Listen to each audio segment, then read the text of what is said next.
Vamos ahora con una continuación, ¿verdad?, del capítulo de movimiento en línea recta con aceleración constante.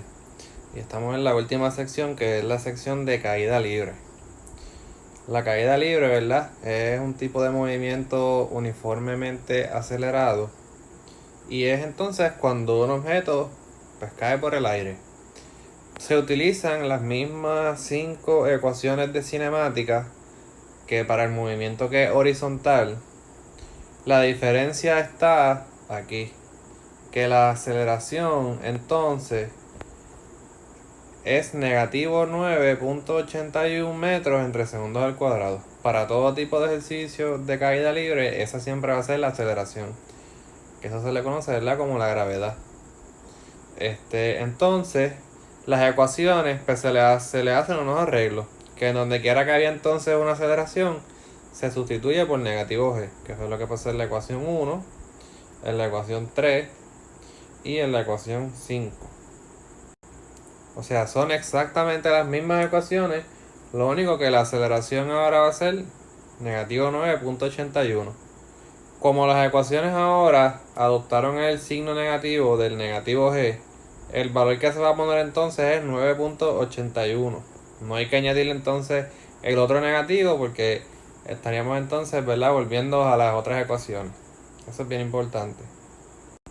El primer ejemplo que tenemos es una bola es lanzada hacia arriba con una velocidad inicial de 26.4 metros en 3 segundos. ¿Cuánto tiempo toma antes que la bola toque el suelo?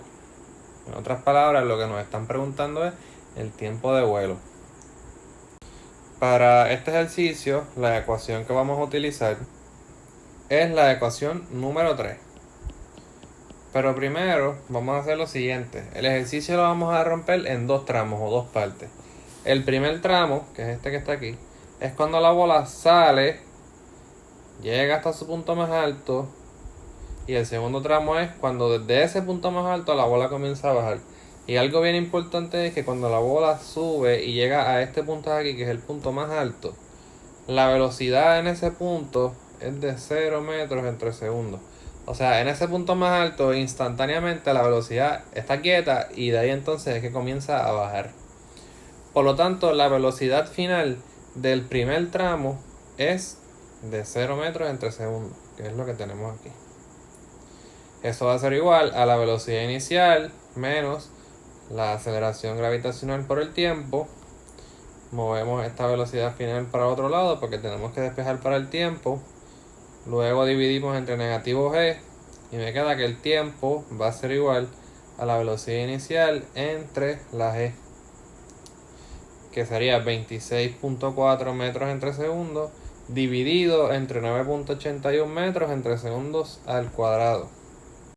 Los negativos no se escriben, daría igual escribirlo porque sería negativo velocidad inicial dividido entre negativo gravedad, o sea que sería lo mismo que positivo. Y el tiempo del primer tramo es entonces 2.69 segundos. Ahora el análisis es el siguiente. El mismo tiempo que le toma a la bola salir con una velocidad inicial, llegar hasta su punto más alto, es el mismo tiempo que le toma a la bola desde ese punto más alto llegar hasta el suelo. Y esto se debe porque la aceleración es la misma.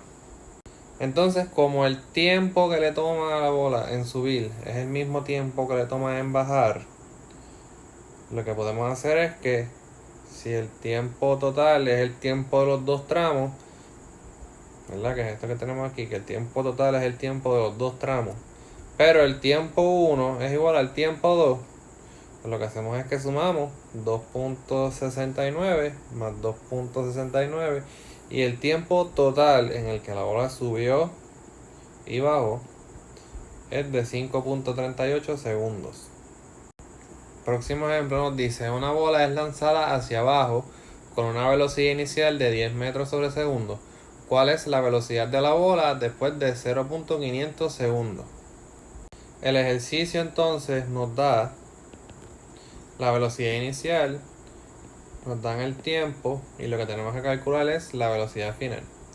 Vamos a utilizar la ecuación 3, que me dice que la velocidad final va a ser igual a la velocidad inicial menos la g por el tiempo. La velocidad inicial, y aquí esto es bien importante, como la bola la están lanzando hacia abajo, ¿verdad? Por convención se utiliza que las velocidades que son hacia abajo son negativas. Por lo tanto, la velocidad inicial de la bola es negativo 10 metros entre segundos, que es lo que tenemos aquí. Menos el 9.81 metros entre segundos al cuadrado por el tiempo. Y esa velocidad final entonces me da negativo 15 metros entre segundos. No se puede poner esa velocidad positiva por la siguiente razón. Si ponemos la velocidad positiva, entonces hay que poner la aceleración positiva también, porque tenemos que tener en mente que la aceleración gravitacional siempre es con dirección hacia abajo.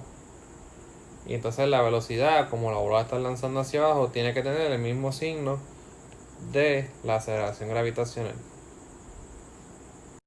Si la bola, por otro lado, lo hubiera lanzado hacia arriba, pues entonces sí se hubiera puesto positivo. Porque entonces la aceleración gravitacional y, ¿verdad? La velocidad de la bola hubieran estado paralelas. Ejemplo, una bola es lanzada directamente hacia abajo con una velocidad inicial de 10 metros sobre segundo, de una altura de 50 metros. ¿Cuánto tiempo pasa para que la bola choque en el piso? En este tipo de ejercicio es bueno, ¿verdad? Que pues apuntemos en una esquinita del papel las cosas que nos da el ejercicio para entonces saber qué ecuación utilizar. Eso lo vamos a hacer por aquí al ladito. Nos dieron que la posición final, como es en el piso, pues vamos a decir que es de 0 metros. La posición inicial la lanzaron de 50 metros. Esta es la Y final, la Y inicial. Y la velocidad inicial, pues nos dice que es de 10 metros entre segundos. Y la G, pues debemos saber que es 9.81. Para el ejercicio entonces, como tenemos que encontrar el tiempo, vamos a utilizar la ecuación número 1, que me dice que la posición final es igual a la posición inicial más la velocidad inicial por el tiempo menos un medio de la g por el tiempo al cuadrado. La posición final entonces habíamos dicho que era de 0 metros. La posición inicial era de 50 metros positivo, porque la bola, ¿verdad?, estaba más alto que el suelo. La velocidad inicial era 10 metros sobre segundo y el negativo medio de la g por el tiempo al cuadrado. Para este tipo de ejercicio nos quedó una ecuación de segundo orden, o sea, de exponente al cuadrado. Pues, y hay dos maneras de resolverla. Está la de factorizarla para encontrar el tiempo o utilizando la ecuación cuadrática. Pero factorizar esto pues debe dar mucho trabajo, o sea, vamos a usar la ecuación cuadrática, que para aquellos que no la recordaban, está escrita por aquí, que dice que x es igual a negativo b más menos la raíz cuadrada de b al cuadrado menos 4ac, todo eso dividido entre 2a. Entonces, ahora tenemos que recordar que la a es aquello que acompaña, ¿verdad?, al exponente que está al cuadrado, que es esto que está aquí en un cuadradito amarillo, el negativo medio de 9.81, que lo vamos a escribir como negativo 4.905. Lo que es la b es lo que acompaña a la t solita, que es el 10 metros sobre segundo, pues solamente se escribe el 10. Y la c es la constante, el número que está solito, que son 50 metros. Pero vamos a escribir solamente el 50. Entonces ahora es cuestión de sustituir esos valores en la ecuación cuadrática y nos da dos resultados. El primer resultado es negativo 2.33 segundos. Como es un tiempo negativo, eso no hace sentido, o sea, ese resultado ¿verdad?, se da como que ese no es. Y el tiempo que nos da positivo, que es de 4.37 segundos, ese entonces es el resultado, que es este que está aquí.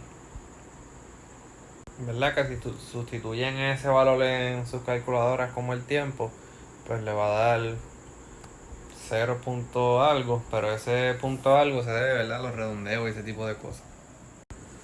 Ejemplo, sueltas una piedra de un risco. Ignorando la resistencia del aire, ¿cuál de los siguientes es cierto?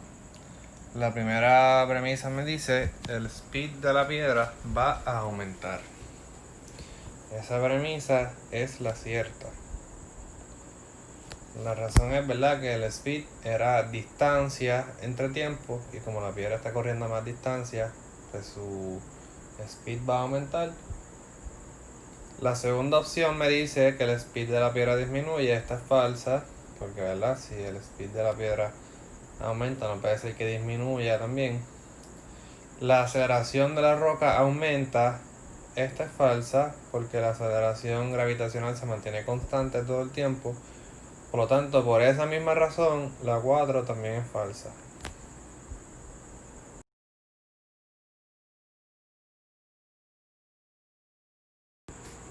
El siguiente ejemplo nos dice que supongamos que uno suelta un melón desde el reposo de una altura de 58.3 metros, y en ese mismo instante en el que se suelta el melón, desde la parte de abajo donde uno se encuentra, otra persona lanza una flecha con una velocidad inicial de 25.1 metros sobre segundo.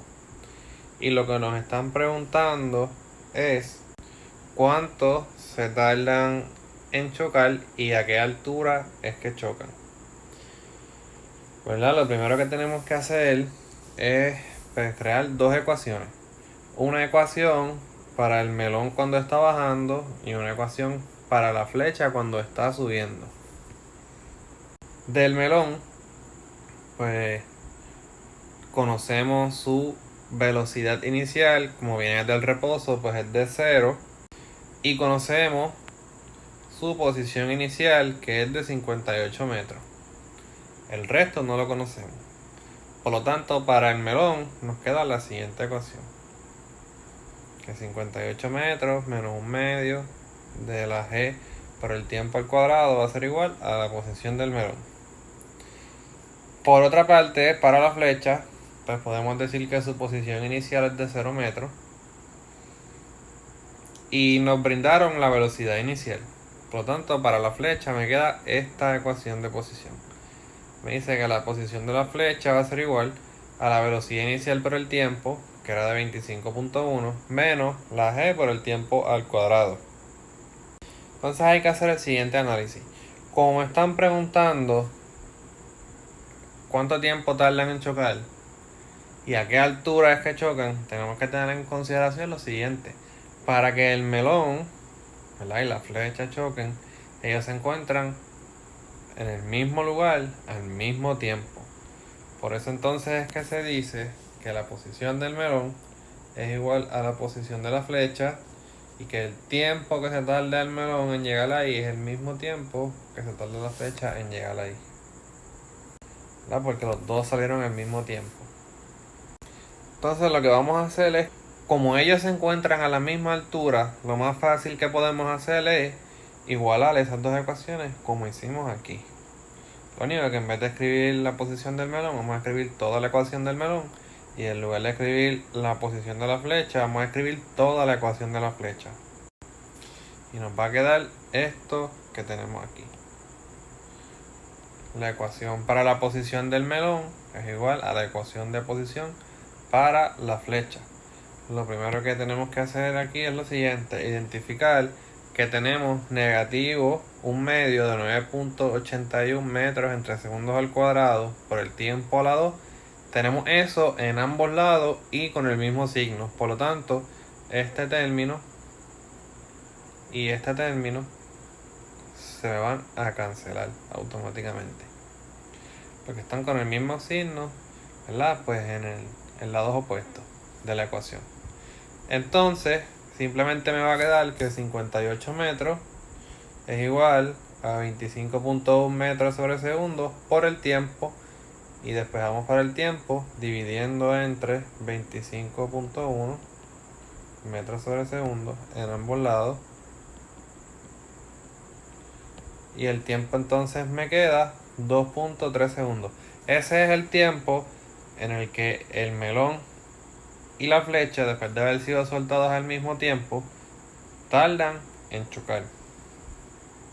Entonces, para encontrar a qué altura chocan, podemos utilizar cualquiera de las dos ecuaciones de posición, porque ellos están a la misma altura en el mismo tiempo. Por lo tanto, pudimos haber usado cualquiera de las dos, pero en este caso usamos la del melón, que me daba que 58 metros menos un medio de 9.81 metros sobre segundos al cuadrado por el tiempo al cuadrado. Lo que hicimos es entonces sustituir el tiempo, que me dio 2.3 segundos, y a la altura entonces a la que el melón y la flecha chocan es 31.8 metros.